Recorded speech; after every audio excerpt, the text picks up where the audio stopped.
Alright guys, welcome back. Good news. The car runs perfect now.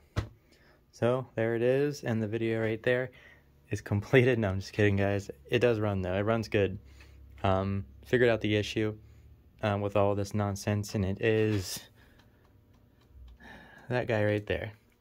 So, the car itself was tuned for E55.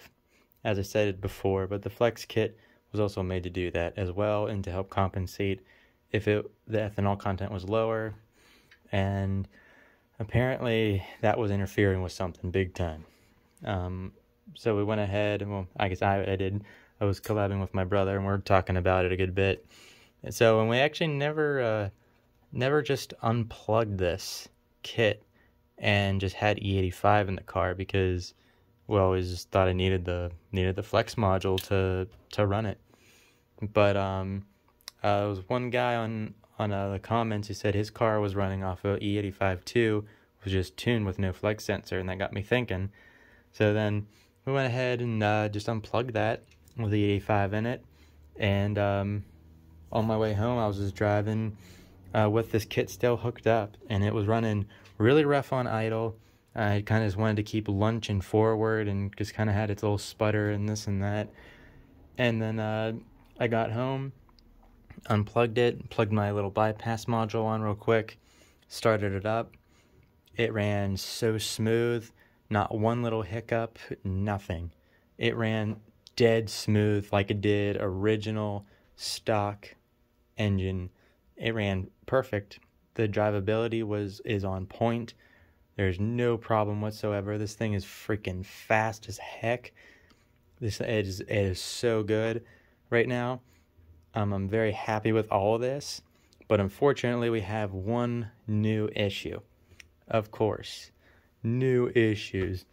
But this one involves the coolant, and I think I figured it out, because what was happening is, I fill the car up, I let it bleed, I turn the heater on, because since it's split cooling now, there's no real way of bleeding the system.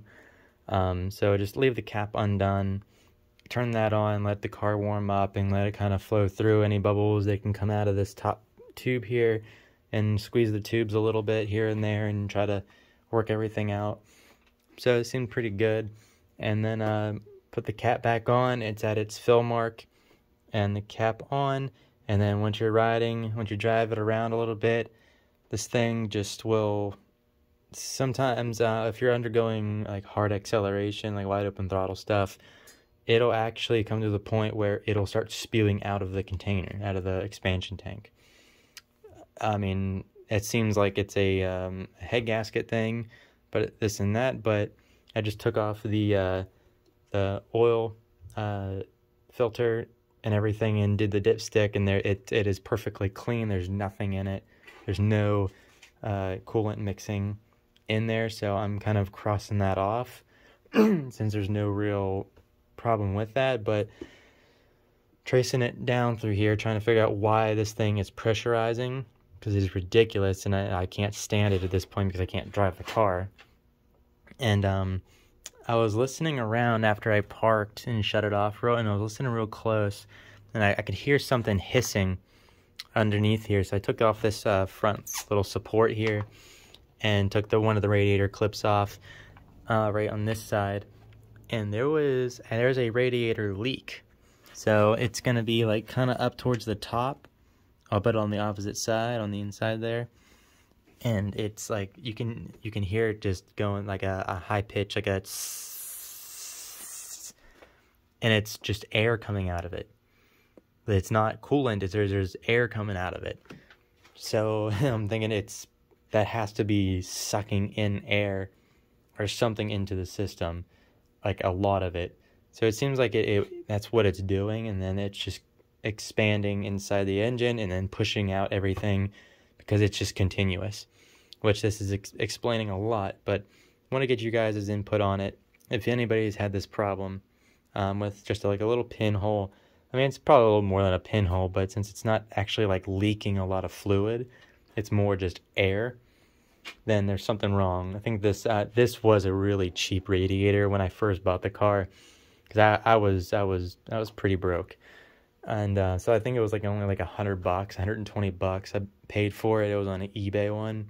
It was a cheap knockoff. I'm paying the price now, so I'm thinking that might have something to do with the flow as well. But yeah, just I know a new one's almost $500, so just seeing that, I know why I went that cheap route, but now I'm regretting it. But yeah, guys, probably has something to do with the malfunction of the radiator and everything just it not working the way it's supposed to. But that's pretty much what I have concluded. But I want to hear you guys, see what you guys have to say about this with the expansion tank, coolant coming out, and the pinhole in there.